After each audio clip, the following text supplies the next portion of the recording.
ఓకేనండి, ప్రార్థన చేసుకుందాం. ప్రభు నామమునకు మహిమ కలిగాక వాక్యాన్ని చదువుకుని పిల్లరా దేవుని యొక్క వాక్యాన్ని చదువుకుని వివరణలోకి వెళ్దామండి. దశలోనిక మొదటి పత్రిక మొదటి అధ్యాయం 6వ వచనం చదువుకుందాం.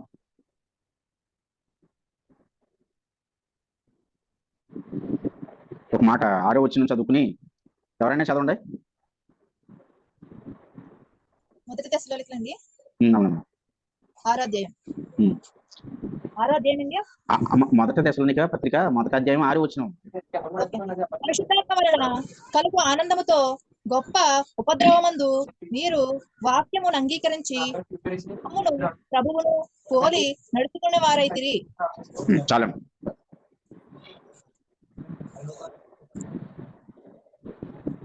పరిశుద్ధుడా, పవిత్రుడా, నీ పరిశుద్ధమైన నామానికి వందనాలు చెల్లించుకుంటున్నాను.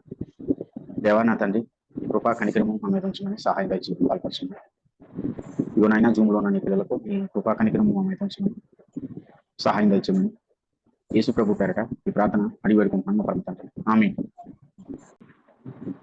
ఓకే పిల్లరా, మరి దశలోనిక మొదటి పత్రిక మొదటి అధ్యాయం 5వ వచనంలో పరిశుద్ధాత్మ వలన కలుగు ఆనందంతో గొప్ప ఉపద్రవం ముందు మీరు వాక్యం అంగీకరించి మమ్మల్ని ప్రభును పోలి నడుచుకుని వారైతే అనే పౌలు గారు దశలోనిక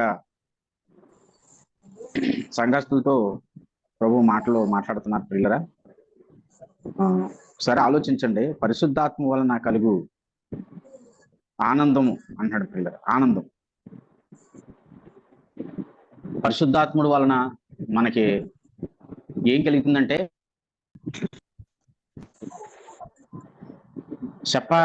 సాక్ష్యము కానిది, అంటే హృదయంలో పొందుకునే ఆనందం అంటది పరిశుద్ధాత్ముడి యొక్క ఆనందము. అది పక్కన వాళ్ళకి ఎవరికి తెలియదు ప్రియులారా. అది హృదయానికి సంబంధించినది.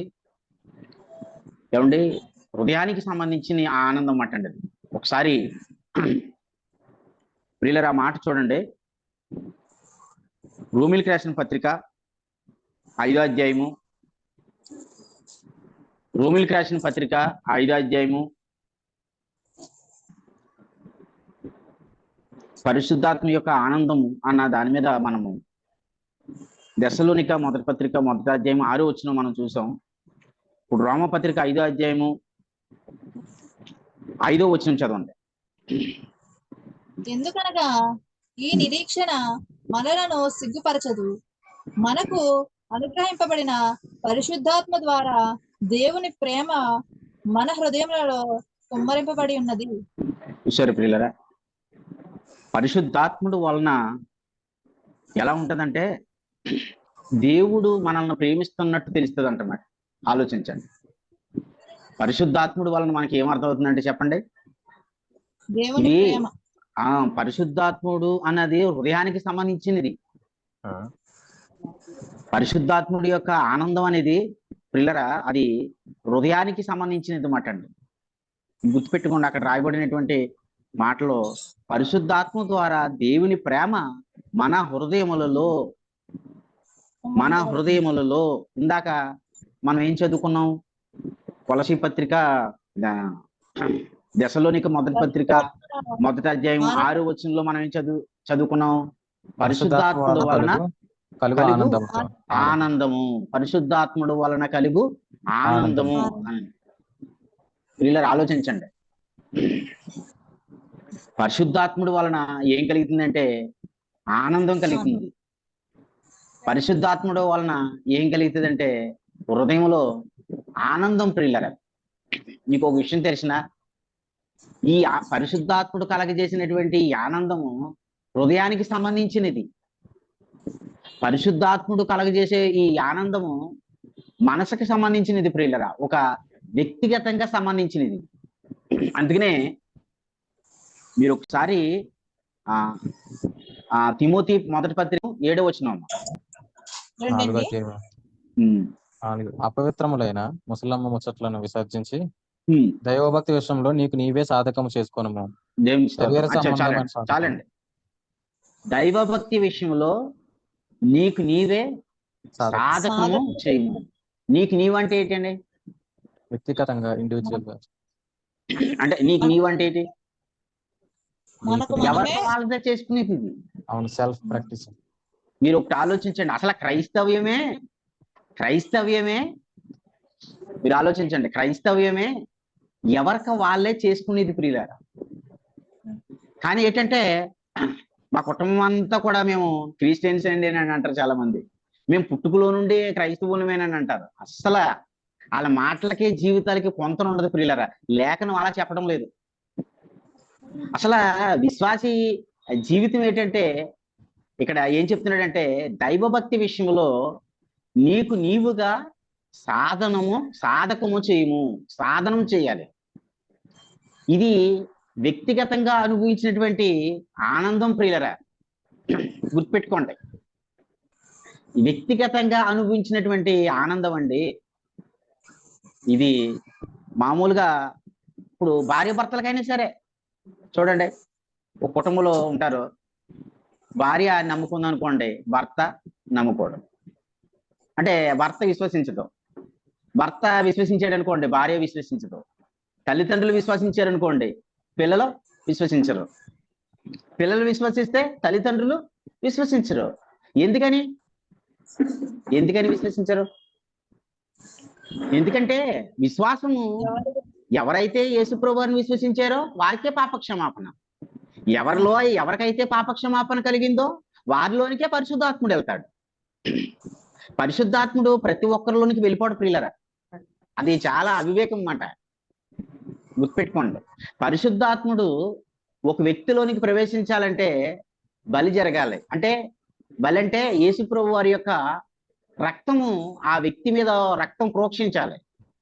యేసుక్రీస్తు రక్తం ద్వారా ఆ వ్యక్తి నీతిమంతుడిగా తీర్చబడాలి. ఆ వ్యక్తి పాపాలకి పాపక్షమాపణ కలగాలి, హృదయ పవిత్రత కలగాలి. అప్పుడు పరిశుద్ధాత్ముడు వెళ్తాడనమాట అండి. అప్పుడు ఆ వ్యక్తిలో పరిశుద్ధాత్ముడు వెళ్ళిన తర్వాత అప్పుడు ఆ వ్యక్తికి హృదయ ఆనందం కలుగుతుంది ప్రియులారా. ఇంకేంటంటే దేవుడు తనను ప్రేమిస్తున్నాడన్న సంగతి ఆ వ్యక్తి గుర్తిస్తాడు ప్రియులారా. అప్పుడే ఆనందంగా ఉంటాడు. చెప్పండి, లేకపోతే ఆనందంగా ఉండలేడండి. ఆనందంగా ఉండలేడు. ప్రతి ఒక్కరికే ఆనందం అంటే కుదరదు, అది అవ్వదు. ఇది ఆనందం అనేది హృదయానికి సంబంధించినది. ముందు పాపక్షమాపణ జరగాలి. పాపక్షమాపణ జరిగిన తర్వాత పరిశుద్ధాత్ముడు వెళ్ళాలి. పరిశుద్ధాత్ముడు వెళ్ళిన తర్వాత అప్పుడు ఆ వ్యక్తికి హృదయ ఆనందం కలుగుతుంది. ఇంకో విషయం తెలిసిన పక్కనున్న వ్యక్తి కూడా తెలియదు. పక్కనున్న వ్యక్తి అంటే భర్త హృదయ ఆనందం పొందాడు అనుకోండి, భార్య కూడా తెలియదు. భార్య మరి ఆనందంగా ఉన్నదనుకోండి, తన భర్తకి తెలీదు. ఇది చాలా ప్రాముఖ్యమైనటువంటి భక్తి ప్రియులర్. ఇది చాలా మంది దీన్ని ఎలా ఉన్నారంటే ఏదో నలుగురితో నారాయణ, కులంతో గోవింద అన్నట్టుగా వెళ్ళిపోతున్నారు. అలాంటిది కాదు క్రైస్తవ్యము, విశ్వాస జీవితము.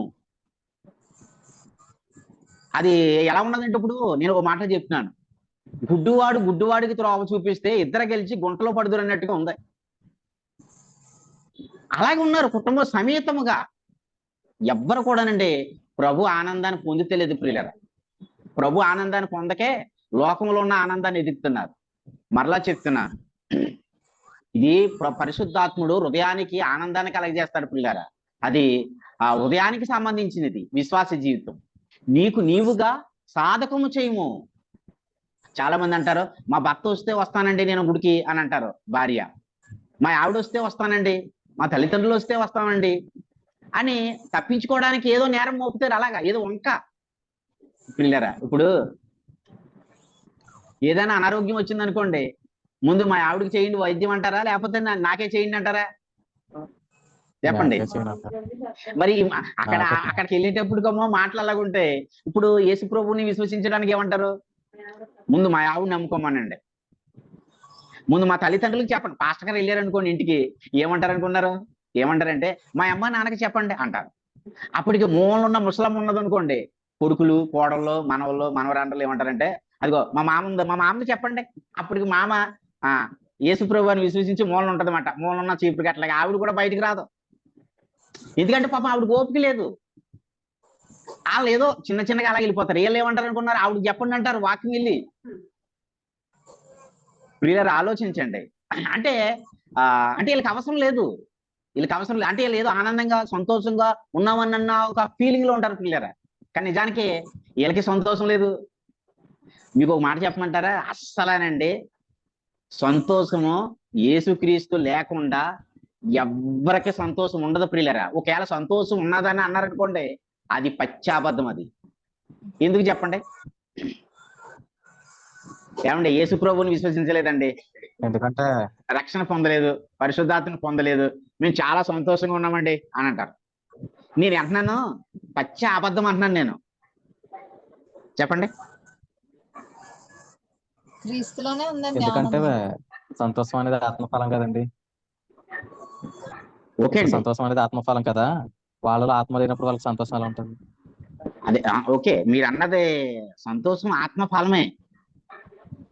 హలో, మీరు చెప్పిన దానిలో ఒక పాయింటే ఇంకా ఉంది. చెప్పమ్మా షారున్. ఏమండి, ధనం ఉంది, డబ్బు ఉంది, ఆస్తులు ఉన్నాయి, మంచి ఎంజాయ్ గా ఉన్నారు, నాకు తినడానికి ఆహార వాయిస్ కట్ పదార్థాలు అయిపోతుంది. అన్ని ఉన్నాయి, ఆహార పదార్థాలు అన్ని ఉన్నాయి. వాయిస్ కట్ అయిపోతుంది నాకు. ఆరోగ్యం లేకపోతే సంతోషం ఎలా హలో. ఉంటదండి? ఆరోగ్యం మాట ఉండండి. ఆరోగ్యం అంటే అనారోగ్యంతో ఉన్నానంటే నాకెందుకు వాక్యం చెప్తున్నారు అని అంటాడు. అంటే నాకు అనారోగ్యంతో ఉన్నానని అంటాడు. నేను అనేది వాళ్ళ గురించి కాదు. ఇప్పుడు ధనవంతులతో భోజనం చేసే వాళ్ళతో చెప్తున్నాను నేను, ఆహార పదార్థాలు తినే వాళ్ళతో కూడా చెప్తున్నాను నేను. ఇప్పుడు అనారోగ్యంతో ఉన్నప్పుడు తృప్తి లేకపోతే సంతోషం ఎక్కడికి వస్తుందండి? అది కాదు, మూలం చెప్పాలి. ఇప్పుడు అందరూ ఇదే కదా ఇప్పుడు పదం. ఇప్పుడు చాలా చాలా ముఖం మీద చాలా నవ్వు ఉంటది. వాళ్ళలో పాపం ఉంది కాబట్టి వాళ్ళకి సంతోషం ఉండదండి. అది విషయం ఏంటంటే, ఒకని అవిధేయత వలన అనేకులు పాపులుగా చేయబడ్డారంతే. ఇప్పుడు ముళ్ళు తీయకుండా నడవగలుగుతాడా?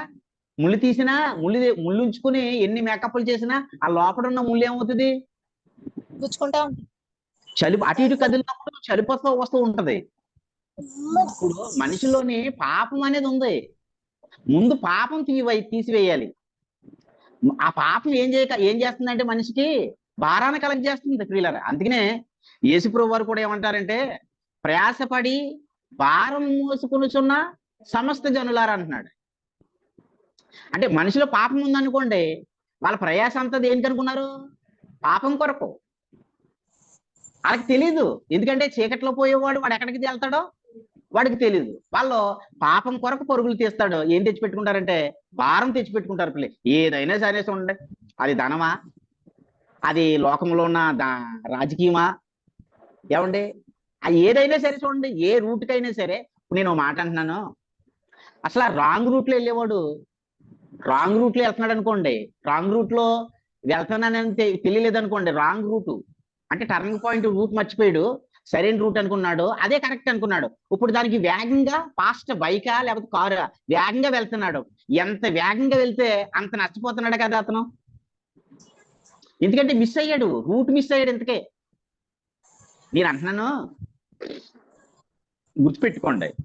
నేను ఏమన్నానంటే, ప్రయాసపడి భారం మోసుకున్న సమస్త జనులారా అంటున్నాడు యేసుప్రభువు వారు అంటున్నాడు ప్రియులారా. అంటే వీళ్ళు ప్రయాసపడుతున్నది దేని కొరకు ప్రయాసపడాలి?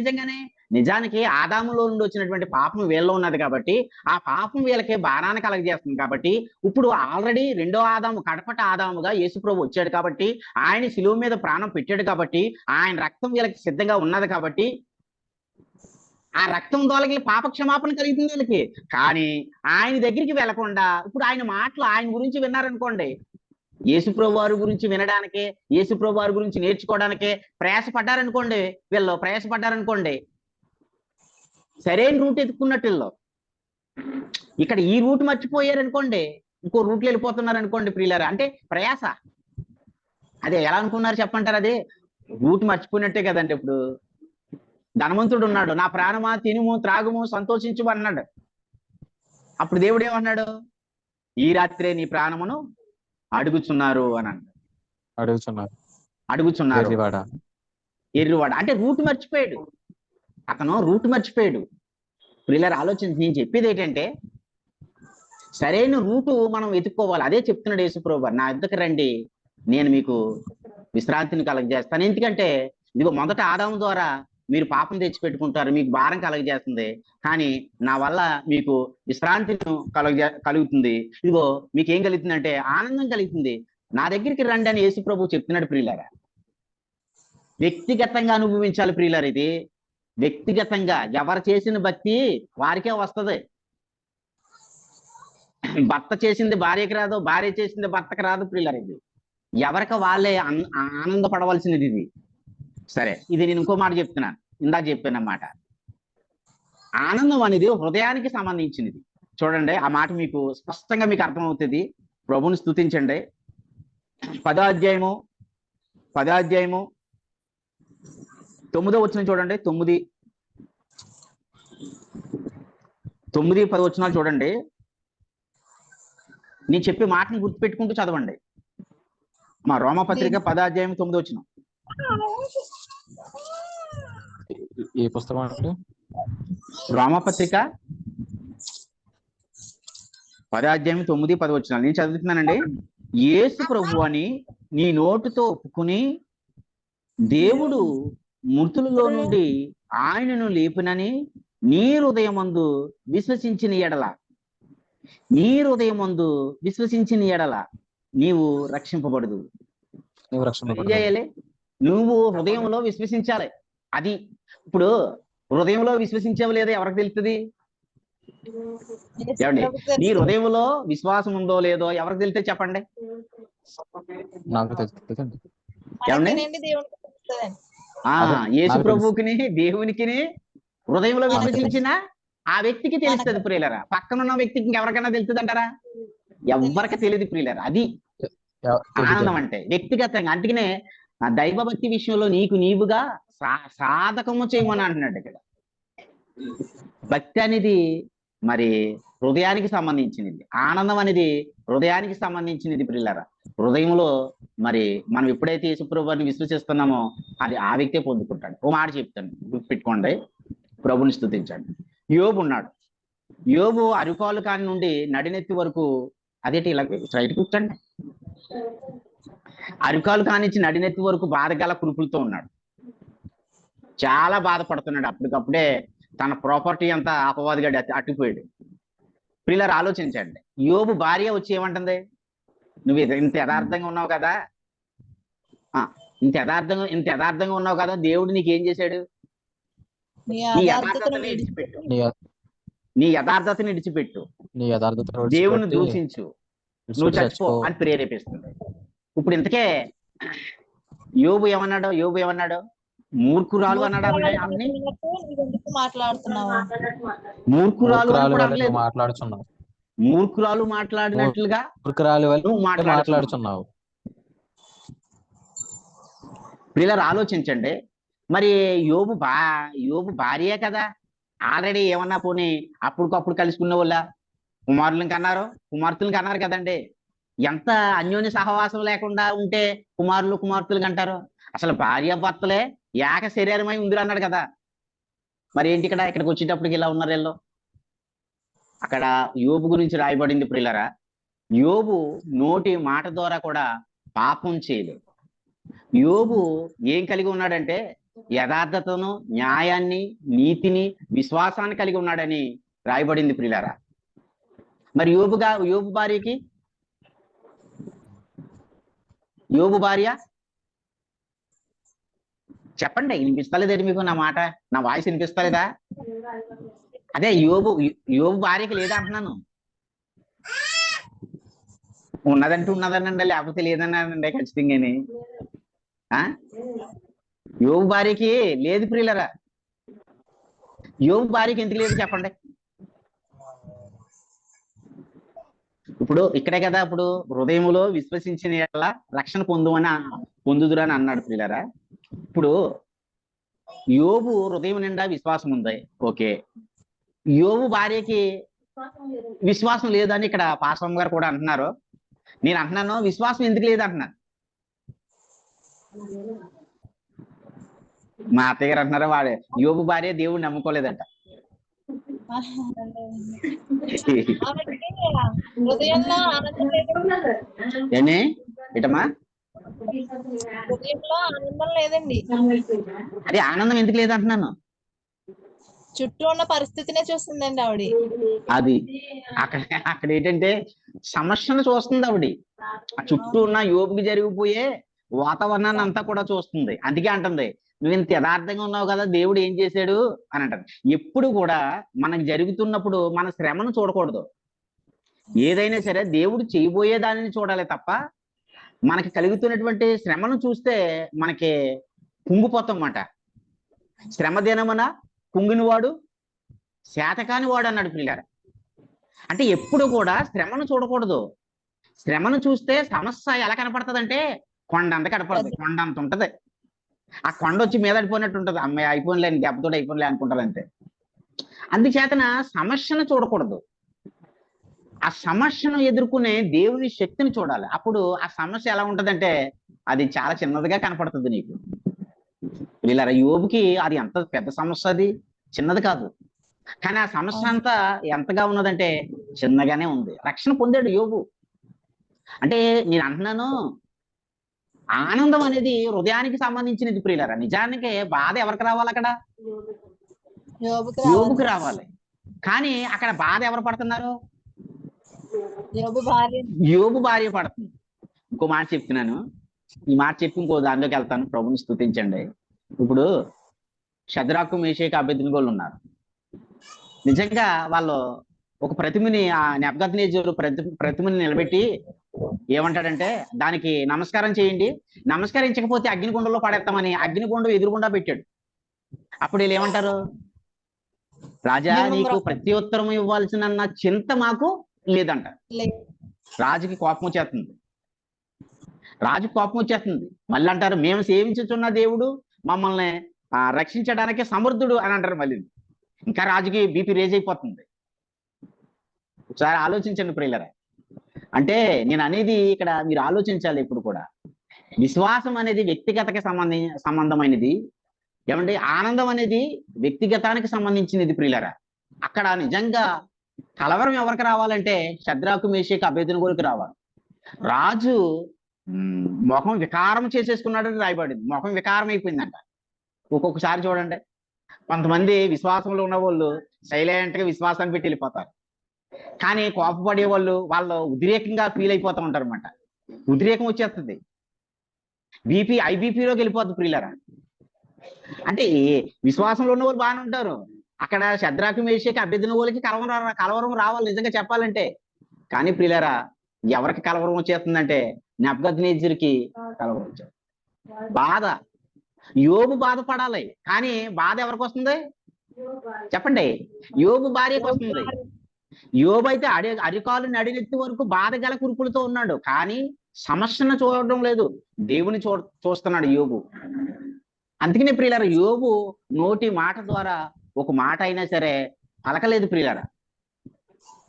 అంత అలాంటి పరిస్థితుల్లోనూ కూడా యోబు ఏం చేశాడంటే దేవునిని స్తుతించాడు ప్రియులారా. దేవునికి కృతజ్ఞతాస్తుతులు చెల్లించాడు ఆశ్రమంలోనూ కూడా. పిల్లలని ఎందుకు ఈ మాట చెప్పానంటే ఆనందం అనేది హృదయానికి సంబంధించి, విశ్వాసం హృదయానికి సంబంధించినది. ఆనందం అనేది హృదయానికి సంబంధించినది, వ్యక్తిగతంగా అనుభవించాలి ప్రియులారా. అందుకనే తిమోతి దైవభక్తి విషయంలో నీవుగా సాధకము చేయము అని అన్నాడు. యోబు సాధకం చేశాడు కాబట్టే యోబు గురించి ఇలా మాట్లాడుకుంటున్నాం. యోబు భార్య యోబుని దూషించి ఎగతాళిగా చేసింది కాబట్టే ఇప్పుడు యోబు భార్య అని ఇలా మాట్లాడుకుంటున్నాం. మీ గురించి ఎప్పుడు కూడా ఎవరు కూడా ఎలా మాట్లాడుకుందురు గాక. ఎలా మాట్లాడుకోవాలంటే ప్రియులారా, నిజంగా ఈవిడి ఎంత విశ్వాసురాలు, ఇతను ఎంత విశ్వాసంతో ఉన్నాడో ఖచ్చితంగా మీకు కనిపిస్తారు ప్రియులారా. వాళ్ళు కనిపిస్తారు, వ్యక్తిగతంగా కనిపిస్తారు. వాళ్ళ ఆనందంతో నింపబడుతున్నప్పుడు వాళ్ళ ఆనందాన్ని మీరు చూస్తారు ఖచ్చితంగా. వీళ్ళని ఆలోచించండి. నిజంగా హృదయానికి సంబంధించినది మాట అండి. అందుకనే ఇందాక మనం చదువుకున్నాం, పరిశుద్ధాత్ముడు ఆ మాట వచ్చినప్పుడు రోమపత్రిక ఆ మాట చూడండి. రోమపత్రిక 5వ అధ్యాయంలో ఒక మంచి మాట ఉంది. మనం చదువుకున్నాం 5వ అధ్యాయం 5వ వచనంలో రాయబడినటువంటి మాట ఏంటంటే, పరిశుద్ధాత్మ ద్వారా దేవుని ప్రేమ మన హృదయములలో కుమ్మరింపబడి ఉన్నది. అది మాట. దేవుని ప్రేమ కుమ్మరింపబడి ఉన్నది. ఇలా నిజంగా ఆలోచించండి. దేవుని ప్రేమ కుమ్మరింపబడటం అంటే దేవుడు నీ పక్కన ఉన్నట్టుగా ఉంటది మాట. ఇంకా అది పరిశుద్ధాత్ముడు మీలో ఉన్నాడు అనుకోండి, యేసుక్రీస్తు మీలో ఉన్నాడు అనుకోండి. ఇప్పుడు దేవుడు ఎలా ఉన్నాడు అనిపిస్తుంది అంటే మీకు? దేవుడు మీ ముందున్నాడో దేవుడు మీ వెనక ఉన్నాడు అనిపిస్తుంది. అప్పుడు మీకెందుకు కలవరం వస్తుంది? మీకు దేవుడు మిమ్మల్ని ప్రేమిస్తున్నాడా అని అనిపిస్తుంది. దేవుడు మిమ్మల్ని ప్రేమిస్తున్నాడా అని అనిపిస్తుంది ప్రియులరా. ఇక్కడ చూడండి, అది ఎంత గొప్ప భాగ్యం అంటే 9వ వచనం చెప్తున్నాడు. కాబట్టి ఆయన రక్తం వలన ఇప్పుడు నీతిమంతులముగా తీర్చబడి మరింత నిశ్చయముగా ఆయన ద్వారా ఉగ్రత నుండి రక్షింపబడుదుము. ఉగ్రత నుండి రక్షింపబడుదుము అంటే ఆదాం పాపములో ఉన్న వాళ్ళందరూ కూడా ఉగ్రతలో ఉన్నారు. అంటే దేవుని కోపం వాళ్ళ మీద ఉంది. ఇప్పుడు దేవుని కోపం వాళ్ళ మీద ఉన్నది కాబట్టి వాళ్ళ ప్రతి క్షణానికి భయపడతానే ఉంటారు. ప్రతి క్షణం ఆందోళనే, ప్రతి క్షణము టెన్షనే. ఆ జీవితాలు వాళ్ళ ముఖాలు ఎలా ఉంటాయంటే వికారముతో ఉంటారు పిల్లరా. కానీ నేను గుర్తుపెట్టుకోండి, విశ్వాస అయితే ఆ వికారంలో లేడు, ఆ ఆందోళనలో లేడు, ఆ బాధలో లేడు, ఆ చింతలో లేడు. ఎందుకంటే క్రీస్తు రక్తంలో కడగబడ్డాడు కాబట్టి, పరిశుద్ధాత్మతో నింపబడ్డాడు కాబట్టి. అర్థం కావటం లేదు. ఇది యుగ సంబంధమైనటువంటి దేవత అవిశ్వాసులైన వారికి గుడ్డితనం కలగజేసేసాడు ప్రియులరా. అంతా ఒకటి అనుకుంటున్నారు అంతే. నలుగురితో నారాయణ, కులముతో గోవింద అన్నట్టుకి వెళ్ళిపోతున్నారు. అది ఎలాగవుతుంది? విశ్వాసికి అవిశ్వాసికి పొత్తు అంటాడు. విశ్వాసికి అవిశ్వాసికి సెట్ అవడు, దెబ్బలాట్లు వచ్చేస్తాయి ప్రియులరా. నిజంగా ఏంటంటే దాన్ని ఏమంటాడంటే, ఇక్కడ ఏమంటున్నాడంటే ప్రియులరా, అక్కడ ఉగ్రతలో నుండి రక్షింపబడిన వారు ప్రభుని స్తుతిస్తారన్నమాట అండి, ఆనందం పొందుతారన్నమాట. వీళ్ళతోటి దేవుడు మాట్లాడతాడు ప్రియులారా. ఒకసారి చూడండి, ప్రభు మాట్లాడతాడండి వీళ్ళతోటి. అదే నేను మీకు చెప్తున్నాను ఆ మాట. యోహాను సువార్త 16వ అధ్యాయము, యోహాను సువార్త 16వ అధ్యాయము 13వ వచనం నుండి చదవండి. అయితే ఆయన అనగా సత్యస్వరూపి అయిన ఆత్మ వచ్చినప్పుడు మిమ్మును సర్వసత్యంలోనికి నడిపించును. ఆయన తనంతట తానే ఏమయూ బోధింపక వేటిని వినునో వాటిని బోధించి సంభవింపబో సంగతులను మీకు తెలియజేయును. దేవుని స్తోత్రం. సంభవింపబో సంగతులను మీకు తెలియజేయును. ఎవరు తెలియజేస్తారు? సత్యస్వరూపి అయిన దేవుని. ఏమండి, ఎవరు తెలియజేస్తారు చెప్పండి? ఎవరు తెలియజేస్తారు? పరిశుద్ధాత్మ దేవుడు. పరిశుద్ధాత్ముడు అంటే తెలియజేయడం అంటే సంభవింపబో సంగతులను పరిశుద్ధాత్ముడు ఎలా తెలియజేస్తాడు అంటున్నాడు. నాకు ఆన్సర్ క్లారిటీగా ఇవ్వండి. మీకు ఎలా చెప్తాడు అంటే యేసుక్రీస్తు గురించి. ఇప్పుడు అదే ఆనందం అంటున్నాను. ఇందాక నేను చెప్పింది ఏంటంటే పరిశుద్ధాత్మ యొక్క ఆనంద సమావేశ కూడికలలో మనం వింటున్నది ఏంటంటే, ఇప్పుడు పరిశుద్ధాత్ముడు సంభవింపబో సంగతులను ఎలా తెలియజేస్తాడు? మనం వినే దాన్ని బట్టండి, మనం వేటిని వింటున్నామో దానిలో నుంచే మనకు తెలియపరుస్తాడు. ఇంకా అర్థమయ్యేటట్టు చెప్పండి అమ్మా, ఎలా తెలియజేస్తాడు అంటున్నాను. పరిశుద్ధాత్ముడు ఎలా మాట్లాడతాడు? ఎన్ని విధాలుగా మాట్లాడతాడు? యేసుక్రీస్తు గురించి చెప్తాడు కాబట్టి, ఏ పరిశుద్ధాత్మ దేవుడు యేసుక్రీస్తు గురించి చెప్తాడు కాబట్టి, యేసుక్రీస్తులో మనకు ఆనందం ఉంది కాబట్టి యేసుక్రీస్తును చెప్పడం ద్వారా మనం సంతోషించగలుగుతాం అంటే. అదే యేసుక్రీస్తును చెప్పడం వల్ల సంతోషం. అదే అది ఓకే, యేసుక్రీస్తును ప్రకటిస్తేనే. అదే మీరు చెప్పింది నాకు అర్థమైందండి. యేసు ప్రభువును ప్రకటించినప్పుడే పరిశుద్ధాత్మ యాక్టివేట్ అవుతాడు. యేసుక్రీస్తుని గురించి బోధిస్తున్నాడు కాబట్టి, యేసుక్రీస్తులోనే మనకు ఆనందం ఉంది కాబట్టి పరిశుద్ధాత్ముడు మనకి అలా ఆనందిస్తాడు. Okay okay okay. అదే పరిశుద్ధాత్మ యేసుక్రీస్తుని ప్రకటిస్తాడు. మనం తన ఆత్మ ద్వారా మనం విన్న వాటిని బట్టి మనం ఏ పరిస్థితిలో ఉన్నా మాట్లాడతాడండి ఆయన. అది అది ఆ మాట కూడా ఎప్పుడు మాట్లాడతాడు? మన ఆత్మ నడిపింపులో ఉన్నప్పుడండి మాట్లాడతాడండి ఆయన. మనం కూర్చునున్నా, మనం ఎక్కడికైనా ప్రయాణం చేస్తున్నా కూడా ఆయన మాట్లాడతాడండి. అదే కూర్చునున్నా ప్రయాణం చేసినా మాట్లాడతాడు. ఈ మాట మాట్లాడక ముందు ఈ మాట ఎలా మాట్లాడుతున్నాడు అంటున్నాను. అంతకు ముందు ఇది ఇప్పుడు దేవుడు మాట్లాడిన దాంట్లో సర్వసత్యంలోనికి వచ్చినప్పుడు ఇప్పుడు సంభవింపబోవు సంగతులు మీకు తెలియజేయనంటే ఎవరి ద్వారా తెలియజేస్తాడో అంటే మీరు ముందుకు వెళ్ళిపోయారు. మీకు తెలియజేయను, సంభవింపబోవు సంగతులు మీకు తెలియజేయను. మీకు తెలియజేయనంటే ఎవరి ద్వారా తెలియజేస్తాడమ్మా ఆయన? ఇంక సంఘం లేదా అంటే సంఘం లేదా, లేకపోతే సేవకుడు లేడా? ఇంకా అంటే సేవకుని పక్కన పెట్టేయడా?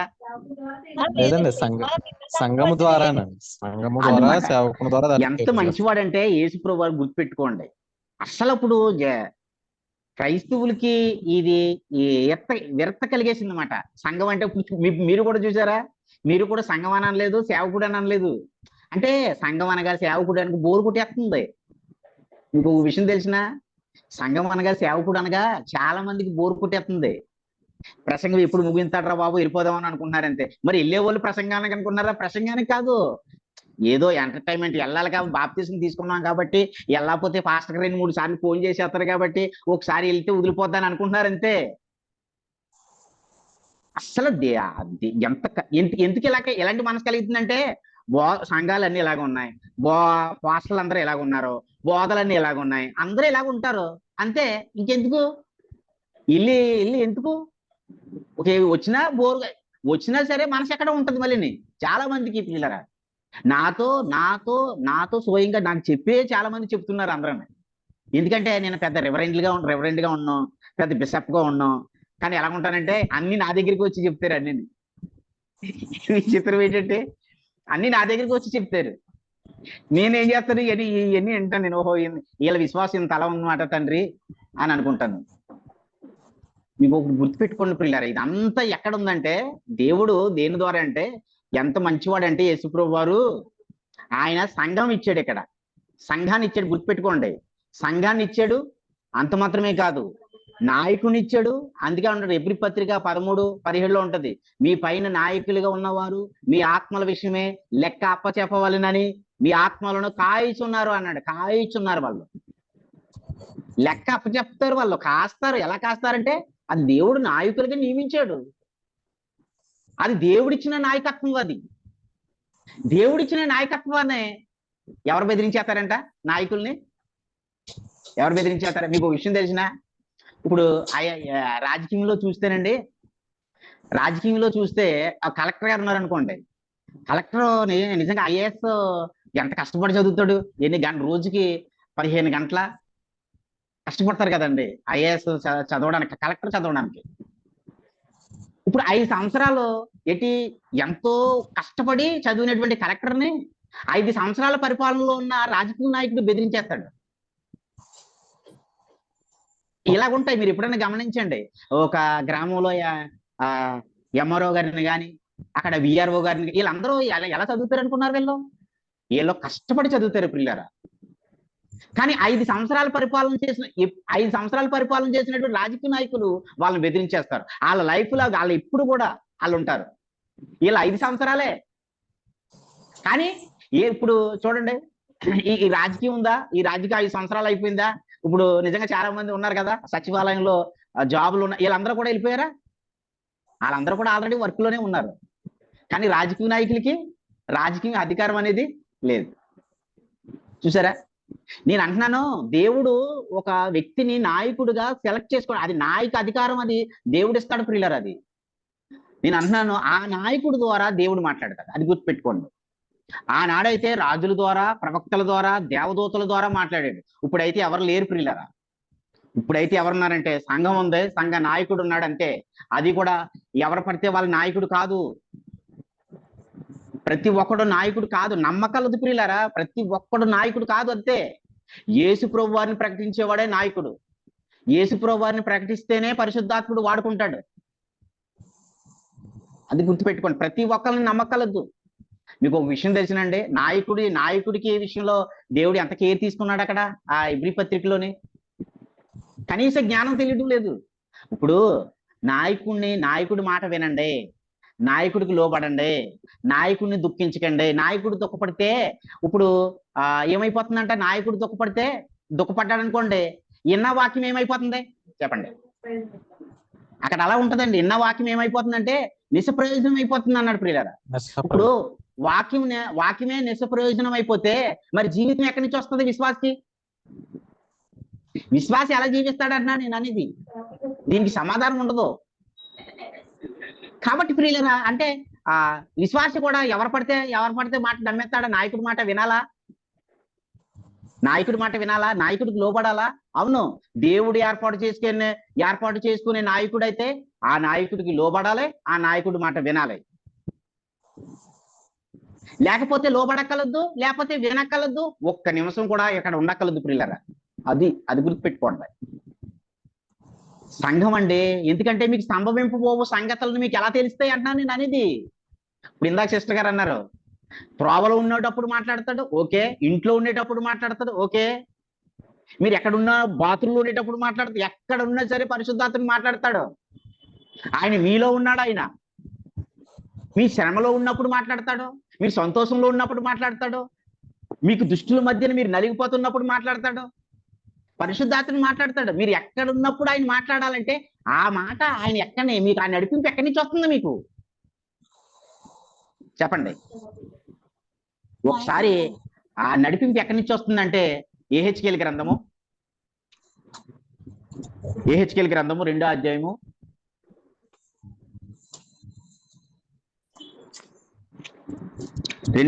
1 నుంచి 2 వచనాలు చూడండి. నరపుత్రుడా, నీవు చక్కగా నిలవబడము, నేను నీతో మాట్లాడవలనని ఆయన నాతో మాట్లాడినప్పుడు ఆత్మ నాలోనికి వచ్చి నన్ను నిలవబెట్టెను. అప్పుడు నాతో మాట్లాడువాని స్వరం వింటిని. ఆయన నాతో ఇట్లనెను, నరపుత్రుడా, నా మీద తిరుగుబాటు చేసిన. చాలండి సిస్టర్ గారు, దేవుని స్తోత్రం, బాగానే చదివి సాక్షించారు. ఇది మాట నేను చదువుతున్నాను చూడండి. ఆయన నాతో మాట్లాడి, ఏహెచ్కేల్ మాట్లాడుతున్నాడు మాట అండి. ఆయన నాతో మాట్లాడినప్పుడు ఆత్మ నాలోనికి వచ్చి నన్ను నిలబెట్టిను. అప్పుడు నాతో మాట్లాడిన వాని స్వరము వింటిని. అది మాట పాయింట్ గుర్తుపెట్టుకోండి. నాతో మాట్లాడిన వాని స్వరము వింటిని. పిల్లలు ఇప్పుడు నేను వినాలనుకోండి, నేను ఏదో నాకు వాక్చాతుర్యం ఉందో అని, నాకు చదువు ఉందని, నాకు వాక్చాతుర్యం ఉందో అని టక మాట్లాడకూడదు. కంప్యూటర్లు కాదు ఇక్కడ ఇది. చాలా మంది చూడండి వాక్యం ఏం చేస్తారంటే, వాక్చాతుర్యం, పౌలు గారు అన్నాడు కదా, నేను వాక్చాతుర్యంతో నేను చెప్పడం లేదు, మనుషులు జ్ఞానాన్ని ఆధారం చేసుకుని చెప్పడం లేదు, నేను జ్ఞానయుక్తమైన తీయని మాటలు చెప్పడం లేదు అన్నాడు. అందుకనే టక మాట్లాడితే ఏంటది దానికి అర్థం? మాట్లాడిన దానికి ఒక అర్థం ఉండాలి. ఇప్పుడు నాతో మాట్లాడిన వారి స్వరము, నేను మీకు వాక్యం చెప్తున్నానా, నేను మీకు ముందు నాతో మాట్లాడాలి. ఆయన ఆ మాట్లాడిన స్వరము ముందు నేను వినాలి, నాతో మాట్లాడతాడు. ఇప్పుడు ఇందాక మనం యోహాను సువార్త 16వ అధ్యాయము 13వ వచనంలో సంభవింపబోవు సంగతులను ఆయన మీకు తెలియజేయనన్నాడు. అంటే ఇప్పుడు మీరు ఉదయకాలం మీరు విన్నారనుకోండి, ఈ పొగలంతా మీరు ఏ ప్రదేశంలో ఉంటారో, జాబులో ఉన్నా అక్కడ వాతావరణాన్ని పెట్టి దేవుడు మీతో మాట్లాడతాడు అన్నమాట. ఉదయకాలం మాట్లాడతాడు. లేకపోతే ఆదివారంలో ఆరాధనలు ఉన్నా ఈ 6 రోజులు మీ పరిస్థితులను బట్టి, మీ ఉద్దేశాలను బట్టి ఆయన మాట్లాడాలి. మీకు జీవితం ఉండాలంటే గుర్తుపెట్టుకోండి, మనుషుడు రొట్టు వలన మాత్రమే కాదు కానీ దేవుని నోటండొచ్చు ప్రతి మాట వలన జీవించును. జీవితం అంటే ఏంటి? అన్ని జనుల జీవితం మీ జీవితం ఒకటి అనుకోకండి.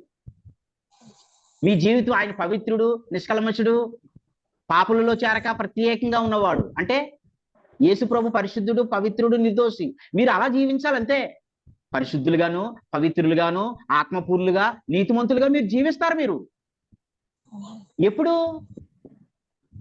దేవుని నోట నుండి వచ్చి ప్రతి మాట మీరు విన్నప్పుడు, దేవుని నోట నుండి వచ్చి ప్రతి మాట మీ దగ్గరికి వచ్చేటప్పటికి ఇది ఎక్కడి నుంచి రావాలంటే సేవకుడితో ముందు దేవుడు మాట్లాడాలి. అది గుర్తుపెట్టుకోండి.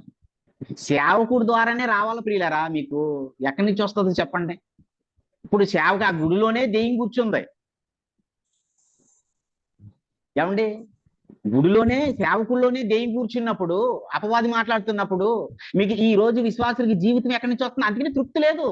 ఇప్పుడు గుడికి వెళ్తున్నారు కానీ, చర్చికి వెళ్తున్నారు కానీ బోర్ కొట్టేస్తుంది వర్తమానం వినడానికి. ఎప్పుడు ముగింతాడరా బాబు, వెళ్ళిపోదామని అనుకుంటున్నారు. మరలా చెప్తున్నాను, నాతో మాట్లాడిన వాని స్వరము నేను వింటిని అన్నాడు యెహెజ్కేలు ప్రవక్త. ముందు దేవుడు మాట్లాడినటువంటి మాటలు సేవకుడు విన్న తర్వాత అప్పుడు మీ దగ్గరికి దేవుడే చెప్పమంటాడు ఎలాగని. అప్పుడు మీ దగ్గరికి వస్తుంది ప్రియులారా. అప్పుడు నిజంగా దేవుడు సూటిగా మీరు 6 రోజులు మీ పరిస్థితులను ఉద్దేశించి ప్రభు మాట్లాడతాడు. లేకపోతే మీ జీవితాన్ని బట్టి ప్రభు మాట్లాడతాడు ఒక రోజుని బట్టి. అయితే అప్పుడు నిజంగానే ఇంక మీరు ఏమనుకోరు, ఇంకా ఇది నా గురించే మాట్లాడాడు, పాస్టర్ గారు నా గురించే మాట్లాడాడు అని అనుకోరు మీరు. మీరు ఎందుకు అనుకోవాలి? మీకు జీవితం వద్దా? నా గురించే మాట్లాడాడు, నా గురించే మాట్లాడాడు, నా గురించే అంటే మీరు అలా ఉన్నారా ఏంటి? ప్రభు అలా మాట్లాడు ప్రియులారా. ప్రభు అలా మాట్లాడు. ఎందుకంటే మీ జీవం కోసమే కదండి, మీ జీవితం కోసమే కదా ఆయన సంఘం కట్టాడు, సంఘ నాయకుని నియమించాడు, పరిశుద్ధాత్మ ఆదరణకర్తను పంపించాడు. చూసావా, చాలా మంది ఏమంటారు కొన్ని సంఘాలు మా గురించే మాట్లాడు. అవును, కొంతమంది ఏం చేస్తారంటే వాచాతుర్యాన్ని అడ్డం పెట్టుకుని ఏమంటే ఎవరైనా ఏదన్నా దశంభాగం ఇవ్వకపోయినా లేకపోతే ఇంకొక రిఫరెన్స్ తీసేసుకుని వాళ్ళకి నచ్చిన రిఫరెన్స్ తీసేసుకుని వాళ్ళకి అనుకూలంగా విశ్వాసుల మీద రుద్దేస్తారు ఉంటారు మాత్రం. విశ్వాసుల మీద రిఫరెన్స్లు తీసేసి విశ్వాసుల మీద అనుకూలంగా మాట్లాడేస్తూ ఉంటారు ప్రియులారా. నిజంగా వాళ్ళు క్రీస్తు న్యాయపీఠం మీదట అలెక్కని మాట్లాడితే లెక్క ఆ విధంగా లెక్క అప్పచెప్పాలి వాళ్ళు. ఒకవేళ న్యాయంగా మాట్లాడినటువంటి సేవకుడు ఉంటే నా గురించే మాట్లాడుతున్నాడంటే, నా గురించే మాట్లాడుతున్నాడంటే వీళ్ళు కూడా ఆ విధంగా లెక్క అప్పచెప్పాలి క్రీస్తు న్యాయపీఠం మీదట. ఏమంటే ఎవరు లేదా? అసలు దేవుడు లేడా ఏంటండి మనకి? ఆయన ఎంత చక్కగా చెప్పాడు. ఆయన బోధకులకు తీర్పు మరీ కఠినమైన తీర్పు ఉన్నదన్నాడు ఆయన. క్రీస్తు న్యాయపీఠం ఎదుట మనమందరం అంటే బోధించే నాయకుడు, వినే విశ్వాసులు వీళ్ళందరూ కూడా ఎక్కడ ఉంటారు? క్రీస్తు న్యాయపీఠం ఎదుట లెక్క చెప్పాలి. అంటే ఎవరో లేనట్టుగానే ఎంత అలా మాట్లాడకూడదు పిల్లలు. అది మాట్లాడితే విశ్వాస జీవితం ఉండదు. అబ్రహాంతో ఏమంటాడు? అబ్రహామా, నిన్ను ఆశీర్వదించేవారిని నేను ఆశీర్వదిస్తాను, నిన్ను శపించేవారిని నేను శపిస్తాను అన్నాడు ఆయన. ఏదైనా సరే దేవుడికి అప్పగించాలి ప్రియులారా. యేసు ప్రభు అంతటి వాడే ఆయన ఏమన్నాడు? ఆయన మీద నిందలేస్తున్నప్పుడు, ఆయన శ్రమ పెడుతున్నప్పుడు, ఆయన పొడుతున్నప్పుడు, ఆయన మొహమపై ఉమ్మేసినప్పుడు ఆయన ఏమన్నాడు? న్యాయముగా తీర్పు తీర్చు దేవునికి తన్ను తాను అప్పగించుకున్నాడు ఆయన. ఆయన అనలేకనా ఆ మాట అలా రాయించాడు? మరి ఆ మాట ఇప్పుడున్న వాళ్ళకి అర్థం కావటం లేదా ఏంటి?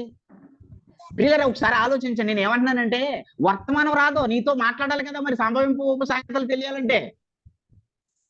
చెప్పండి నాకు ఈ మాట అమ్మా. ఇప్పుడు కొంతమంది ఉన్నారనుకోండి, చాలా మంది చాలా చర్చిల్లో పాస్టర్ గారితో దెబ్బలాటలు పెట్టేసుకుంటారు. మీరు ఎప్పుడైనా చూసారా? ఒకవేళ మీరు పెట్టుకునే మిమ్మల్ని గురించి నేను అనడం లేదు, కానీ కొంతమంది జరుగుతూ ఉంటాయి ప్రియులారా. మంచి కొన్ని చర్చిల్లో జరుగుతూ ఉంటాయి ప్రియులారా. ఒకసారి ఆలోచించండి. మీ గురించి గట్ట కాదు నేను అంటున్నాను.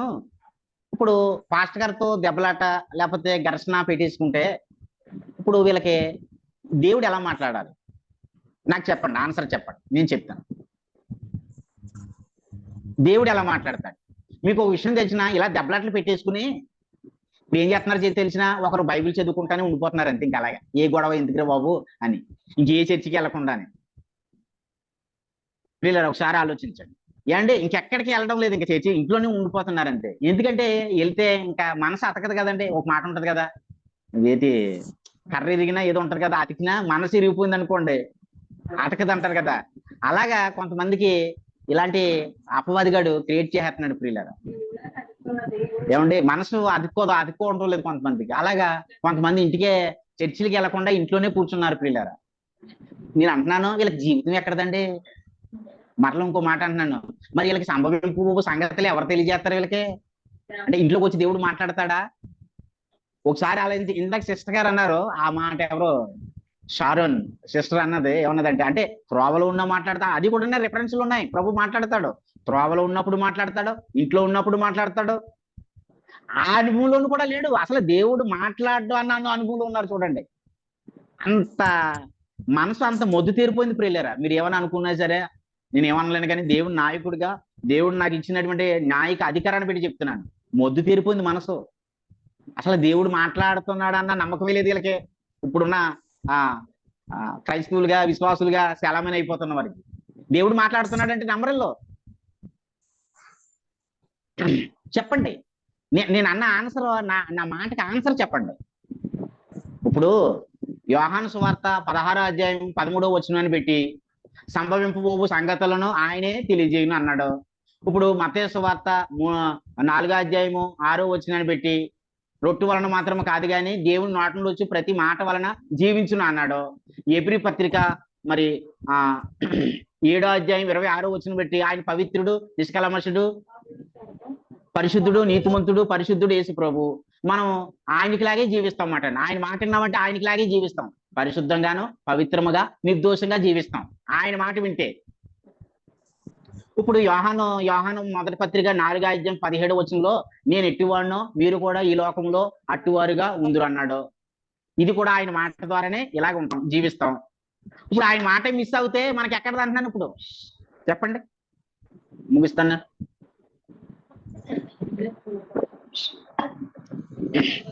ఇప్పుడు చెప్పిన అనుభవాన్ని పొందుకోలేము. ఏమండి ఏటమ్మా? ఆయన మాట ఆయన స్వరం లేకపోతే ఇప్పుడు చెప్పండి పొందుకోలేమండి. మీరు చెప్పింది కట్ అయిందా? మీరు చెప్పింది కట్ అయిందా? ఇంకోసారి చెప్పండి. ఆయన మాట లేకపోతేనండి ఇప్పుడు చెప్పిన దాంట్లో దేన్ని పొందుకోలేమండి. ఆయన స్వరం వస్తున్నప్పుడు వింటేనండి పెంచగలుగుతాము. ఇప్పుడు ఆనందం ఉంటుందా? మరి ఆనందం, కొంతమందికి ఆనందం అనే పేరు పెట్టుకుంటారు. ఆనందం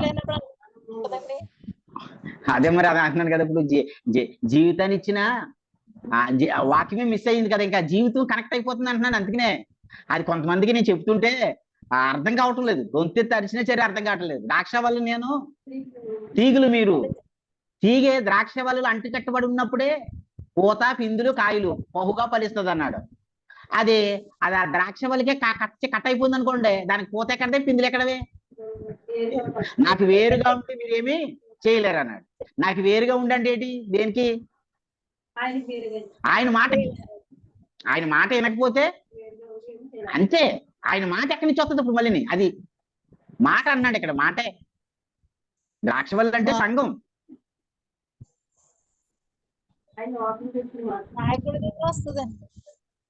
ద్రాక్ష వల్ల అంటే సంఘం, సంఘ నాయకుడే ద్వారా యేసుప్రభు మాట్లాడతాడు. అది అలా అర్థం చేసుకోవాలన్నమాట అండి. ఒకవేళ ఇంకోటి నేను అంటున్నాను, యేసుప్రభు మాట్లాడకపోతే మీరు అక్కడ ఒక్క నిమిషం కూడా ఉండగలద్దండి. కావాలంటే గలతీ పత్రిక చూడండి, గలతీ పత్రిక 4వ అధ్యాయం. యేసుప్రభు మాట్లాడకపోతే మీకు ఆనందం, సంతోషం కలగకపోతే గలతీ పత్రిక 2వ అధ్యాయం చూడండి పిల్లలు. అక్కడ అంటే బాధతో కూర్చోవటం ఎందుకు అంటున్నాను నేను అనేది. నేను అలా అంటాను. నేనైతే 5వ వచనం చూడండి. సువార్త సత్యము ఈ మధ్యలో నిలుచున్నట్లు మేము వారికి ఒక్క గడి అయినను లోపలటకు ఒప్పుకొనలేదు. ఒక గడి అంటే ఏంటి? క్షణం, ఒక నిమిషం, క్షణం, ఒక్క క్షణం అన్నమాట. అక్కడ ఇది పౌలు గారు మాట్లాడుతున్నారు పిల్లల. సువార్త సత్యం మీ మధ్యను నిలిచినట్లు. సువార్త సత్యం అంటే యేసు ప్రభు మీ మధ్యను నిలిచినట్లు మేము వారికి ఒక్క గడి అయినను లోబటకు ఒప్పుకొనలేదు. ఒక క్షణమైనా సరే ఉండకలేదంటే. ఒక క్షణం ఉన్నారనుకోండి ఏమైపోతారు మీరు చెప్పండి? ఏమండి మీ కొరకు రక్తం ఎవరు చిందించారు? ఆ బోధకుడు, అంటే సత్యానికి విరోధంగా బోధ చేస్తున్నటువంటి ఆ బోధకుడు ఏమన్నా మీ కొరకు ప్రాణం పెట్టాడా? ఆయన మేము మీ స్వరక్తాన్ని ఇచ్చి ఆయన కొన్నాడా? కొనలేదు కదా. ఇలా ఆలోచించండి. బెదిరింపులు మాత్రం బెదిరించాడు, భయపెట్టాడు. కాబట్టి ఒక క్షణం ఉండలేదు అన్నాడు. ఒక క్షణం ఉన్నారనుకోండి ఏమన్నాడు యేసుప్రభు? ఏమన్నాడు? శాస్త్రులు, పరిసయ్యులు పులిసిని పిండిని కూర్చి జాగ్రత్త పడని అన్నాడు. ఇప్పుడు మీరు కొత్త ముద్దగా ఉన్నారు. ఆ కొత్త ముద్దగా ఉన్న మీరు పులిసిపోవడానికే మీలో ఎంత పిండి పడితే సరిపోద్ది? కొంచెం పులిసిన పిండి పడితే సరిపోద్ది అంతే. ఆ పులిసిండి పిండి పడడానికి గంటలు త్వరపడి పడుతుందా? లేదండి. ఒక్క క్షణం చాలు పిల్లలు. అందుకని ఒక్క గడి అయినా సరే ఉండలేదు అన్నాడు అంతే. ఇది సత్యం పిల్లలు, ఇది సత్యము, ఇది వాస్తవం అన్నమాట అండి. ఇది నిజంగా అద్భుతంగా ఈ జీవితము ఉన్నదన్నమాట పిల్లలు. ఇది అంటే దేవుడు మాట్లాడతాడు. దేవుడు ఎవరితో మాట్లాడతాడంటే సేవకుడితో, సంఘం ద్వారా, సంఘ సేవకుడి ద్వారా మాట్లాడుతున్నప్పుడు గమనించండి. ఇంకో మాట చెప్తున్నాను, మీకు ఏం కలుగుతుందంటే హృదయ ఆనందం కలుగుతుంది. అంతే, మీకు తెలుసుకోండి. ఇప్పుడు మాట చెప్పి నేను ఇంకో మాట చెప్తాను. ఆ మాట చెప్పిన తర్వాత నేను ముగిస్తాను. తిమోతి మొదటి పత్రిక 1వ అధ్యాయంలో ఏమంటాడంటే అంటే ఛార్జింగ్ అయిపోయింది. ఛార్జింగ్ పెట్టాము ఇలాగా, ఛార్జింగ్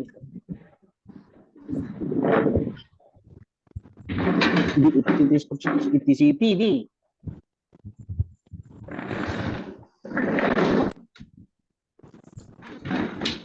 వీళ్ళని ఆలోచించండి, ముగించేస్తున్నా నేను. అయితే ఉపదేశ సారం ఏదనగా హృదయ పవిత్రత, మంచి మనస్సాక్షి, నిష్కపటమైన విశ్వాసము. చూసారండి, ఉపదేశంలోంచి చాలు నేను చెప్తున్నాను, మీరు వినండి సరిపోద్ది. మరి ఉపదేశం అంటే క్రీస్తు మాట అండి. ఉపదేశంలో నుండి పవిత్ర హృదయం వస్తుంది, మంచి మనస్సాక్షి వస్తుంది, నిష్కపటమైన విశ్వాసం వస్తుంది. ఇది ఆనందం మాట అండి. వీళ్ళని ఆలోచించండి. ఇప్పుడు గలతీ పత్రిక 5వ అధ్యాయం 22వ వచనం చదవండి పూర్తిగా. నేను అయితే ఆత్మఫలం ఏమనగా ప్రేమ, సంతోషము, సమాధానము, దీర్ఘశాంతము, దయాళుత్వము, మంచితనము, విశ్వాసము, సాత్వికము, ఆశా నిగ్రహం. చూసారా, ఆశా నిగ్రహం ఆత్మ ఫలాల్లో ఒక ఫలం మాట. ఆశా నిగ్రహం. ఇప్పుడు ఆశలు నిగ్రహించుకున్నారా చెప్పండి. పేతురు మొదటి పత్రిక, ఒకసారి దీన్ని ఎలా దృష్టిలో పెట్టుకోండి. పేతురు మొదటి పత్రిక 2వ అధ్యాయము 1 నుండి 2 వచనాలు చదవండి. ఇక్కడ ఆశా నిగ్రహం దృష్టిలో పెట్టుకోవాలి మీరు. ప్రభు దయాళుడని మీరు రుచి చూచి ఉన్న ఎడల సమస్తమైన దుష్టత్వమును, సమస్తమైన కపటమును, వేషధారణను, అసూయను, సమస్త దూషణ మాటలను మాని అని అన్నాడు. మరి మానుతున్నారా ఏమండి? అంటే ప్రభు దయాళుడని రుచి చూచిన ఎడల, రుచి చూడండి, దుష్టత్వము, కపటము, వేషధారణ, అసూయ, దూషణ మాటలు మానతారన్నాడు ప్రియులారా. మరి ఇవన్నీ కంటిన్యూ అయిపోతున్నాయి అంటే నిగ్రహం లేదా వీళ్ళకే? ఏంటి ఆశా నిగ్రహం ఏమైందండి? ఆత్మ లేదా ఏంటి? ఆత్మఫలంలో ఫలం ఆశా నిగ్రహం. మరి నిగ్రహించుకోలేకపోతున్నారు ఏంటి? ఆత్మ ఉన్నాడు కానీ ఫలాలు లేవు. ఆత్మ ఉన్నాడు కానీ ఫలాలు లేవు. ఫలాలు ఎందుకు లేవంటే వీళ్ళకి ప్రత్యక్షత లేదు. ఫలాలు ఎలా వస్తాయనుకుంటున్నారు? ప్రత్యక్షతను పెట్టి. అంటే యేసు ప్రభు మాట్లాడాలి. మీరు సంఘంలోనికి వెళ్ళిన తర్వాత యేసు ప్రభు స్పష్టంగా మీతో మాట్లాడితే ఆత్మ నడిపింపులోకి వస్తుంది. ఆత్మ నడిపింపులోకి వస్తుంది. యేసు ప్రభు మాట్లాడలేదనుకోండి, ఆత్మ నడిపింపు ఉండదు ప్రియులారా. నడిపింపు లేకపోతే ఇవన్నీ యాక్టివేట్ అయిపోతాయి. దుష్టత్వము, కపటము, అసూయ, దూషణ మాటలు ఇవన్నీ మామూలుగా వచ్చేస్తాయి. ఇవన్నీ రక్షణ ఉంటది. ఇవన్నీ మామూలుగా వచ్చిన తర్వాత అప్పుడు విశ్వాసం ఏమంటాడంటే నేను పాపిని పాపిని పాపిని అంటాడు. అప్పుడు అపవాది ఏమంటాడంటే నువ్వు పాపివి కదా, నరకానికి పో అని అంటాడంతే. నరకానికి ఫిక్స్ అయిపోతాడు అనమాట. అప్పుడు నరకానికి పోయేవాడికి వాక్యం ఎందుకండి, చర్చ ఎందుకండి, ఆరాధన ఎందుకండి అన్న మనసాక్షిలకు వచ్చేస్తూ ఉంటది. చూసారా? అంటే వాళ్ళకి ఏమి లేదంటే రక్షణ పొందుకున్నారు కానీ రక్షణ ఇచ్చేత లేదు, ఆత్మను పొందుకున్నారు కానీ ఆత్మ నడిపింపు లేదు. ఇది అంతటికి కారణం ఏంటంటే వీళ్ళ ఆలోచించండి. వాళ్ళు మాటలో చెప్పాలంటే వాళ్ళకి ప్రత్యక్షత లేదు. అంటే ప్రభు వాళ్ళతో మాట్లాడలేదు. వాళ్ళతో నిజంగా ప్రభు వాళ్ళతో మాట్లాడాడు అనుకోండి, ఆత్మ నడిపింపులోకి వస్తుంది అన్నమాట. ఆత్మఫలం కలిగి ఉంటారు. ఆత్మఫలంలోని ఆత్మఫలం ఏమనగా ప్రేమ, సమాధానం, సంతోషము. ఇప్పుడు సంతోషం చూడండి. ఫిలిప్పీ పత్రిక 4:4 ఏమంటాడంటే ప్రభునందు ఆనందించుడి. మరలా చెప్పుచున్నాను, ప్రభునందు ఆనందించుడి అన్నాడు. ఇప్పుడు నిజంగా చాలా మందికి పేర్లు మాత్రం పెట్టేసుకుంటున్నారు కానీ ఆనందం ఆనందం ఆనందం ఆనందం నిజంగా కొంతమంది మొక్కలోనైతే ఆనందమే ఉండదండి. అంతనే మీరు ఎప్పుడైనా పెట్టుకున్నారు ఆనందం కలిగిన పేర్లు ఎప్పుడైనా పెట్టుకున్నారు? మీరు చూసారు వాళ్ళని? నేను చూసాను. శాంతం, ఆనందం, ఇంకా పేర్లు ఉంటాయి కొన్ని. నిజంగానండి వాళ్ళ జీవితాలలో నేను ఓపెన్ గా అమ్మా నీ పేరు ఎవరు నాన్న, నీ పేరు ఆనందం అని పెట్టుకున్నారు కానీ అసలు నీ జీవితంలో ఆనందమే లేదు నాన్న నీ పేరు అంటారు. నిజంగానే ఆనందం పేరు. యారు పొద్దున్న ఒక పేరు వాట్సాప్ లో ఒకటి వచ్చింది, పోస్ట్ అయితే అక్కడ ఆ పోస్ట్ ఏంటంటే ఎడతెగక ప్రార్థించుడి అని ఉంది. అక్కడ దశలోనిక పత్రికలో ఉన్నదన్నమాట, మీరు ఎల్లప్పుడూ ఆనందంగా ఉండండి అని వచ్చింది. ఆ పోస్ట్ పెట్టిన వాళ్ళు నేను వెంటనే పెట్టాను, ఒరే నాన్న నువ్వు ఆనందంగా ఉన్నావమ్మా అన్నాను. వెంటనే పెట్టిన మాట అన్నాను. దానిలో అతనికి ఆనందమే లేదు. నిజంగా చెప్పాలంటే ధర్మశాస్త్రంలో ఉండి పాపంలో ఉండి బుడగలేస్తున్న వాళ్ళకి ఆనందం ఎక్కడ ఉంటది? ఏమండి, ఆనందం ఉంటుందా? ఆనందం ఉండదు. ఎడతెగక ప్రార్థన, ఆనందం చదవకూడదు. ఎడతెగక ప్రార్థన ఉందా? లింక్ ప్రేయర్ అంటే ఏంటి? 2 గంటలు ఇచ్చి ఈ రోజు ఏమన్నాను 6 గంటలు 7 గంటల వరకు చేయాలన్నాను. అప్పుడు ఎన్ని లింకులు తెగిపోయినాయో మీకు అర్థమైందా? ఎన్ని లింకులు తెగి ప్రార్థన చేయడానికే ఖాళీ లేదు. ఏమంటే ఎడతెగక ప్రార్థన అంటారు ఏంటండి? ఒకరు పోస్ట్ పెట్టారు అనుకోండి, దీని డబ్బులు ఖర్చు ఏమవుతుంది? ఇంకొకరు పెట్టారు అనుకోండి, అలా అది వాగ్దానమో లేకపోతే అది ఏంటో ఏం చదవకుండానే ఇది వచ్చింది అనుకోండి, ఇంకొకరు పంపించేస్తారు అంతే. నాకు పంపించింది అలాగే పంపించారు. అది ఎవరో పెట్టారండి. ఎవరో పెట్టింది ఆ తమ్ముడే సహోదరుడు పెట్టాడనమాట. నేను చెప్తున్నాను, పెట్టాడు అనేది కాదు, కానీ అంటే ఏదైనా సరే మనం ఒకరు పంపించినప్పుడు మనల్ని వాళ్ళు చూస్తారు కదా, అబ్జర్వేషన్ చేస్తారు కదా. అసలు ఈ వాగ్దానం ఏంటి? ప్రతిదానిదే వాగ్దానం అనుకుంటే ఎలా కుదురుతుంది? ప్రతిదానిని పంపించేస్తే మన మన విశ్వాసం దెబ్బతింటది అక్కడ. అది అన్నాను అనేది. ఓకే, ఆనందం లేదు ప్రియులారా, నేను అదే చెప్తున్నాను. అందుకనే ఆనందం ఎందుకు లేదంటే ప్రత్యక్షత లేదు. ప్రభు మాట్లాడతలేదు వాళ్ళతోటి. ఇప్పుడు నేను ఫైనల్ గా మాట మాట్లాడుతున్నాను, మీరు గుర్తుపెట్టుకోండి. ఇప్పుడు ఈ పరిశుద్ధాత్ముడి యొక్క ఆనంద సమావేశ ఈ 4 రోజులు కూడికలు ఇవి పిల్లరా. ఇక్కడ ఆత్మఫలం ఏమనగా ప్రేమ, సమాధానం, సంతోషం అని చెప్పి, ఇప్పుడు ఇక్కడ నేను అంటున్నాను ఒకే పాయింట్ మీరు గుర్తుపెట్టుకోండి. అసలు పాపం ఏంది? ఇప్పుడు చాలా మంది స్ట్రెస్ లోనికి ఏంది, తర్వాత ఇంకోటి ఏంటంటే సీరియల్ కానీ లేకపోతే సినిమాలు కానీ లేకపోతే జబర్దస్తి కార్యక్రమాలలోనికి వెళ్తున్నారు ఎక్కువగా. లేకపోతే ఇంకా పార్కులు కానీ లేకపోతే ఇకపోతే ఇంకా ఆనందాన్ని కలిగించే చోటుకి వెళ్తూ ఉంటారు. ఏమండి, ఆనందాన్ని కలిగించే చోట ఆ ప్రదేశాలకు వెళ్తూ ఉంటారు పిల్లరా. అంటే ఇంకా దానిలో ఏంటంటే ఆనందాన్ని కలిగించే ప్రదేశాలు ఏంటంటే ఆ యొక్క బాగా ఎక్కువగా సినిమాలు కానీ లేకపోతే అశ్లీల చిత్రాలు కానీ లేకపోతే సీరియల్ కానీ లేకపోతే ఇంకేటి జబర్దస్తి. క్రైస్తవులే చూస్తున్నారు సీరియల్లో జబర్దస్తి. ఎందుకు చూడాలి? వాళ్ళు ఆనందం లేదు కాబట్టి. ఆనందం లేదు కాబట్టి. నిజంగా ఆనందం విశ్వాసకి నీళ్ళు లేదా? ఏమండి, ప్రభువులో ఆనందం లేదా చెప్పండి? ప్రభులో ఉన్నదే, కానీ ప్రభులో ఆనందం వల్ల పొందుకోవటం లేదు వాళ్ళది. క్రీస్తు న్యాయపీఠం దగ్గర అదే అడుగుతాడు వాళ్ళని, ఈ అమ్మ నా దగ్గర ఏమి లేదని వెళ్ళావు తల్లి, నా దగ్గర ఏమి లేదని నువ్వు లోకంలోనికి వెళ్ళావని దేవుడు అడుగుతాడు. అప్పుడు ఏం సమాధానం చెప్తారు చెప్పండి? స్ట్రెస్కి ఒత్తిడిలోకి వెళ్ళిపోయితేనే ఏం చేస్తారంటే వెంటనే ఈ శరీరము ఆనందాన్ని ఎదుగుతుంది అన్నమాట. అప్పుడు వెళ్ళిపోతారు అంతే ప్రియులారా, లోకంలోనికి వెళ్ళిపోతారు. నా దగ్గర ఆనందం లేదని సీరియల్లోకి వెళ్ళావా, నా దగ్గర ఆనందం లేదని సినిమాలోకి వెళ్ళావా అని అంటారు. వాళ్ళని ఉద్దేశించుకుని ఇప్పుడు వీళ్ళు కూడా కాపీ కొడుతున్నారు. వీళ్ళు ఏంటనుకున్నారు? క్రైస్తవుడు సినిమాలు చూడవచ్చా, ఇది టైటిల్. అసలు టైటిలే తప్పు. క్రైస్తవ సినిమాలు చూడటం ఏంటి? మీకు అర్థమవుతుందండి? విగ్రహాలకు అర్పించినవి క్రైస్తవుడు తినవచ్చా, ఈ టైటిల్ ఏంటండి? అంటే కొంచెం అవగాహన ఉండాలంటున్నాను. ఇదన్నీ అంగన్వాడి పిల్లలకి చెప్తారు చూసా, అయ్యి అసలు క్రైస్తవుడు దానిలోనే ఆనందం లేదంటే క్రీస్తు మీలో నివసించిన ఎడల మీ శరీరం పాపం విషయంలో మృతం అంటే క్రైస్తవుడి సినిమాలు చూడవచ్చా అంటే ఇది టైటిల్ బాగానే ఉంది. ఇంకా అక్కడి నుంచి దంచి కూడా వేస్తావంటే నువ్వు సినిమాలు చూసావంటే నరకానికి వెళ్ళిపోతావు, సినిమాలు చూసావంటే నాశనం అయిపోతావు, ఇలా మొదలెడతారు. కాబట్టి ప్రియులారా, నేను చెప్పినది దేవుని సేవకుడిగా నేను చెప్తున్నది ఏంటంటే వాస్తవము. నిజంగా యేసుప్రభు వారిని మీరు స్పష్టంగా తెలుసుకుంటే, పరిశుద్ధాత్ముడు మీలో నింపబడితే మీరు ప్రతిరోజు ఆనందంగానే ఉంటారు. గుర్తుపెట్టుకోండి, ముగింపులు ఈ మాట కూడా చెప్తున్నాను. మీరు పొందుకున్న ఆనందం మీ పక్కన ఉన్న స్నేహితుడు కూడా తెలీదు. గుర్తుపెట్టుకోండి, ఒకవేళ భర్త కానీ పొందుకున్నాడు అనుకోండి భార్య కూడా తెలీదు. ఒకవేళ భార్య పొందుకున్నది అనుకోండి భర్త కూడా తెలీదు. ఒకవేళ తల్లిదండ్రులు పొందుకున్నారనుకోండి పిల్లలకి తెలీదు. పిల్లలు పొందుకున్నారనుకోండి తల్లిదండ్రులకు కూడా తెలీదు. ప్రియులరా, ఇది ఆనందం అనేది పరిశుద్ధాత్ముడు అనేది హృదయానికి సంబంధించినది. ఇది పాపక్షమాపణ హృదయానికి సంబంధించినది, పరిశుద్ధాత్ముడు హృదయానికి సంబంధించినది, ఆనందము హృదయానికి సంబంధించినది. నీ హృదయము ఆనందంతో నింపుకున్నప్పుడు నువ్వు ఎంత ఆపాలనుకున్నా నువ్వు ఆపలేవు. యేసుప్రభు గురించి చెప్పకుండానే సమరయ స్త్రీ హృదయంతో నింపబడింది. తన కుండను అక్కడ విడిచిపెట్టి సమరయ సమరయుల దగ్గరికి వెళ్ళి చెప్పింది యేసుప్రభు గురించి. ఆలోచించండి ప్రియులారా, యేసుప్రభుతో నింపబడినప్పుడు మీరు యేసుప్రభు గురించి చెప్పకుండా మీరు ఉండలేరు.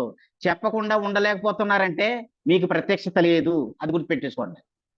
మరలా చెప్తున్నాను, గుర్తుపెట్టుకోండి. దేవుని సేవకుడిగా ప్రభు మీతో మాట్లాడుతున్నాడంటే మీరు యేసు ప్రభు మాటను చెప్తున్నారా, దేవుడు మీతో మాట్లాడుతున్నట్టు? ఒకటి, మీరు యేసు ప్రభు మాటను మీరు ఎవరికి చెప్పడం లేదా, ప్రభు మీతో మాట్లాడటం లేదు. మీరు నేను చెప్పింది అవునో కాదో, మీలోనూ కూడా పరిశుద్ధాత్ముడు ఉన్నాడు కాబట్టి, మీరు కూడా కుమారులే కాబట్టి దేవుడు మీ ప్రార్థన కూడా ఆలకిస్తాడు. మీరు కూడా అడగండి ప్రభుని, మీతో మాట్లాడతాడు పిల్లారా. కాబట్టి కళ్ళు మూసుకోండి. హృదయానికి సంబంధించి ఆనందం అనేది హృదయానికి సంబంధించినది. కాబట్టి 4 రోజులు ప్రభు ఈ యొక్క కూడుకులు ఆయన కృప నుంచి మనల్ని నడిపించారు. పరిశుద్ధాత్ముడి యొక్క ఆనంద సమావేశ కూడికలకు మరి 4 రోజులు వచ్చి వాక్యం విన్న మీ అందరికీ కూడా యేసు ప్రభు పేరట మీ అందరికి వందనాలు చెల్లించుకుంటున్నానండి. పిల్లలు కళ్ళు మూసుకోండి, ప్రార్థన చేస్తాను. పరిశుద్ధుడా, పవిత్రుడా, నీకు స్తోత్రములు నాయన. విశ్వాసం ద్వారా కృపచేత మేము రక్షణ పొందుకున్నాం నాయన. నీ ఆత్మచేత మమ్మల్ని ముద్రించి ఉన్నావు ప్రభా, నీకు స్తోత్రములు నాయన. దేవా, జూములో ఉన్న నీ పిల్లలందరినీ కూడా మీరు సిద్ధపరిచారు నాయన. దేవానికి స్తోత్రాలు. ఇదిగో ప్రభా నా తండ్రి, నీ పిల్లలను మరి నాయన నాయన ఈ స్పష్టంగా మీరు మాట్లాడారు నాయన. అదేంటంటే ప్రభా రక్షణ నా తండ్రి, పాపక్షమాపణ నా తండ్రి, విశ్వాసం ద్వారా పాపక్షమాపణ నాయన. ఇది వ్యక్తిగతంగా వచ్చినది నాయన. ప్రభా నాయన, పరిశుద్ధాత్ముడు నాయన, ఇది పాపక్షమాపణ పొందిన తర్వాత పరిశుద్ధాత్ముడు నాయన. నాయన పరిశుద్ధాత్ముడు తర్వాత అది ఆనందం నాయన, సంతోషం తండ్రి. ఇది వ్యక్తిగతంగా హృదయానికి సంబంధించినది నాయన. నీ పిల్లలకు స్పష్టంగా నాయన వివరించి చెప్పడానికి కృప చూపించారు నాయన, నీకు స్తోత్రములు అయ్యా. నాయన ఈ కూడికిలో ఉన్న మరి దేవా నా తండ్రి, మరి నాయన మరి జయలక్ష్మి గారిని పెట్టి నాయన ప్రార్థిస్తున్నాము నాయన. శ్రీనివాస్ గారిని పెట్టి ప్రార్థన చేస్తున్నాము. శ్రీనివాస్ గారి యొక్క జాబులోను నాయన మీరు నా తండ్రి నడిపిస్తున్నందుకు, బలపరుస్తున్నందుకు వందనాలు. జయలక్ష్మి గారు వారి యొక్క నాయన జాబ్ విషయంలో నా తండ్రి నాయన పర్మనెంట్ అవడానికి కృప చూపించండి. అదేవిధంగా ప్రసాద్ నాయన తన భార్య షారున్, 2 పిల్లల్ని జ్ఞాపకం చేసుకోండి. సామేల్ పీటర్ని జ్ఞాపకం చేసుకోండి ప్రభా. దేవా నా తండ్రి, నీ కృపా కనిక్రమం ఉంచిన నాయన, నీ స్తోత్రాలు. అదేవిధంగా నా తండ్రి ఇగో నాయన పిన్నమల్ల నా తండ్రి నాయన తమ్ముడు మరి సూర్బాబు నాయన భార్య రాణిని పెట్టి నేను స్తుతిస్తున్నాం ప్రభా. చిన్నమ్మని పెట్టి నేను స్తుతిస్తున్నాము. వీరిని మీరు వారిని బలపరిచి నడిపిస్తున్నారు నాయన, నీ స్తోత్రములు. అదేవిధంగా నా తండ్రి మరి నాయన నా తండ్రి యేసు స్వరూపుని పెట్టి నా తండ్రి స్వరూపుని పెట్టి నాయన ప్రశాంతిని పెట్టి నేను స్తుతిస్తున్నాము, బలపరిచిన నాయన. అలాగే నాయన పిన్నమల్ల సంఘ బిడ్డలందరినీ కూడా జ్ఞాపకం చేసుకోండి ప్రభా. దేవా సహాయం దయచేయండి, కృప చూపించిన నాయన, నీకు స్తోత్రములు. ఇగో నాయన ఇంకా నేను లైవ్ లో జూమ్ లో ప్రభా ఎవరైతే వింటున్నారో వారందరినీ జ్ఞాపకం చేసుకోమని, కృప చూపించమని నాయన. ప్రసాద్ వారి తండ్రి నాయన మరి కోత మిషన్ ఉన్న తండ్రి మంచిగా నాయన సర్వీస్ లో పని చేసేటట్లు కృప చూపించమని.